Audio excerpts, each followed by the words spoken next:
ပြူးလွင်မြို့ရဲ့မြို့ဟောင်းမြစ်ဖြစ်တဲ့ရက်ကွက်ကြီး6ထဲမှာလည်းလိုချင်တယ်ကျွန်တော်မြေကွက်ကလည်းကျဲကျင်တယ်နောက်တစ်ခုအိမ်ကလည်းအရန်ကောင်းချင်တယ်အရေးကြီးဆုံးချက်က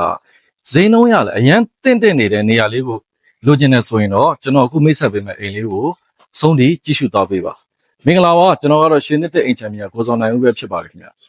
ဒီနေရာလေးကိုအတိအကျပြောပြရမယ်ဆိုရင်တော့ကျွန်တော်တို့တင်ငါလမ်းမကြီးပေါ့နော်ရက်ကွက်ကြီး6ရဲ့တင်ငါမိန်းလမ်းမကြီးရဲ့တကွန်းကုန်းမှာပဲရှိပါတယ်ကျွန်တော်တို့ခြံရဲ့အကျယ်ပေ40 100အလဲကတော့အရှိလဲပဲဖြစ်ပါတယ်ဗျကျွန်တော်တို့စာရွက်စာတမ်းအနေနဲ့ကတော့ရောင်းချသူရဲ့ခရမ်းနာမည်ပေါက်ပဲဖြစ်ပါတယ်ရောင်းချပေးမဲ့ဈေးနှုန်းလေးကတော့1000ခွဲညှိနှိုင်းခေါ်ဆိုထားပါတယ်ခင်ဗျတို့ခြံဝင်းလေးထဲမှာတော့ကွန်ကရစ်ခင်းထားတဲ့နေရာလေးမှာ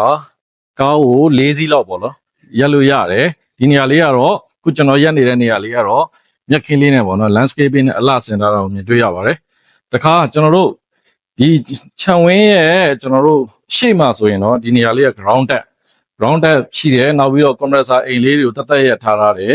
တော့ရေအတွက်ဆိုရင်တော့ကျွန်တော်တို့ကရေတန့်စနစ်လည်းပါရှိမှာပဲဖြစ်ပါတယ်ဒီကောင်လေးကတော့ကျွန်တော်တို့မီးအတွက်ပေါ့နော် generator လေးကိုလည်းကျွန်တော်တို့ဒီအမိုးအောက်မှာပဲပြည့်စုံတက်ဆင်ပေးထားတာဖြစ်ပါတယ်ဗျတကယ်ကိုစင်ပြေတဲ့နေရာလေးနဲ့အိမ်လေးပဲဖြစ်ပါတယ်